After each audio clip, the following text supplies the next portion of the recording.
un límite. Capital en las sociedades por acciones simplificadas.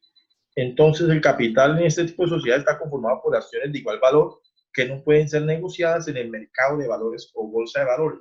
Esta es una desventaja, pues, a comparación de la sociedad anónima. El de la sociedad anónima, recuerden que se pueden negociar las acciones en el mercado o en la bolsa. Aquí no se pueden negociar las acciones. Entonces, bueno, hay ventajas y desventajas y esta es una de las desventajas de este tipo de sociedades, ¿sí? A ver, sigamos. Suscripción y pago del capital. Esto es bueno. La suscripción y pago del capital podrá hacerse en condiciones proporcionales y plazos distintos a los previstos en las normas contempladas en el Código de Comercio por las sociedades anónimas. Entonces, la suscripción y pago podrá hacerse en condiciones, proporciones y plazos distintos de los previstos a la sociedad, a los de la sociedad anónima. ¿Ya? Sin embargo, en ningún caso el plazo para el pago de las acciones podrá extenderse o se excederá de 2 años. Entonces, aquí claramente nos dice que la suscripción y pago de la sociedad por acciones simplificadas se puede hacer en la forma en que acuerden quienes la constituyen, ¿sí? Pues no está sujeta a un límite, a límites que imponen el Código de Comercio para los otros tipos de sociedades como las SAS.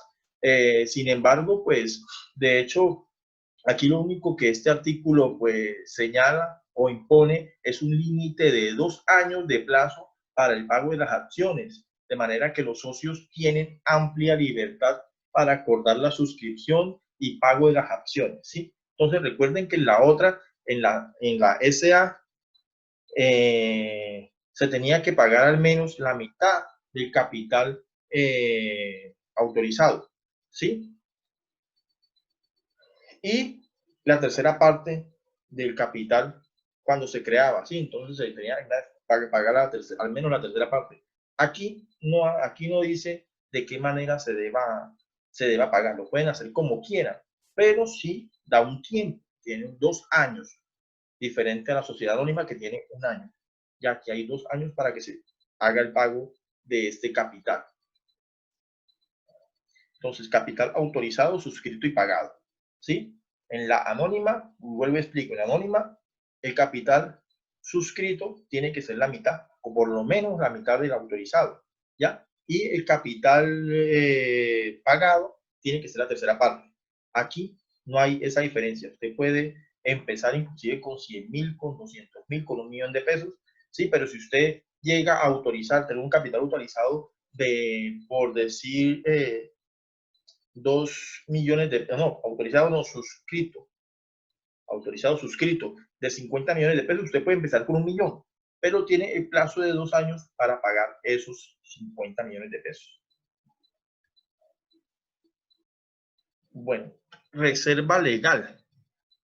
Algo importante y pues consideré necesario colocarlo aquí, porque dice que la ley 1258 del 2008 no impuso la obligación a este tipo de sociedades de crear una reserva legal en su patrimonio, ni la remitió a las normas generales. Por lo tanto, pues no están obligadas a constituir reservas legales. Hay sociedades que están obligadas a constituir una reserva legal. Este tipo de sociedades, pues, no está constituido, no está obligado a constituir una reserva legal, ¿sí? La reserva legal dependerá de lo que dispongan los estatutos de cada SAS, ¿sí? Y se sujeta a las reglas que cada una de ellas fije. Pero bueno, esto de, como podemos ver por estos antecedentes o estos acontecimientos actuales, que una reserva legal es prácticamente un salvavidas para momentos de crisis como el que estamos viendo hoy en día a través por el COVID, ¿no? ¿Sí? Entonces, por esta situación de no tener una reserva, la mayoría de empresas en este país están pasando por una situación económica o una crisis económica debido pues a este aislamiento, ¿no? Entonces, a partir de esta situación, yo creo que muchas empresas agregarán en sus estatutos estas reservas legales porque de hecho es bueno, no es una obligación, pero fíjese que, mire, es para este tipo de circunstancias, este tipo de situaciones, las empresas que los tengan es un salvavidas, es un colchón, mientras que la mayoría de esas, yo diría que el 90% de las que se han constituido o hasta más, no tienen reserva legal, pero ya nos estamos dando cuenta que son necesarias tener ese tipo de reservas legales. Organización y estructura de la sociedad por acciones simplificadas. Entonces, el artículo 17 de la ley 1258 nos dice, en los estatutos de la sociedad por acciones simplificadas se determinará libremente la estructura orgánica de la sociedad y demás normas que rijan su funcionamiento.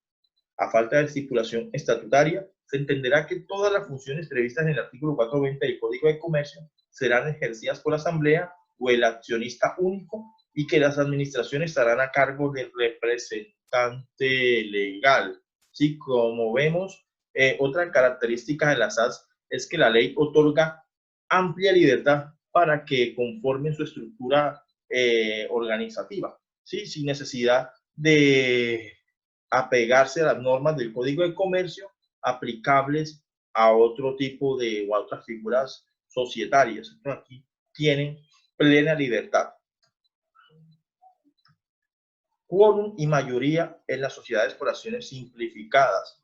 Entonces, a ver, para, para que la mayoría o para que la asamblea pueda deliberar válidamente, nos dice el artículo 22 de la ley 1258, que salvo estipulación en contrario, la asamblea deliberará con uno o varios accionistas que representen cuanto menos la mitad más una de las acciones suscritas. Entonces, la sociedad puede fijar una mayoría diferente, ¿sí? Pero esto se debe quedar fijado en los estatutos.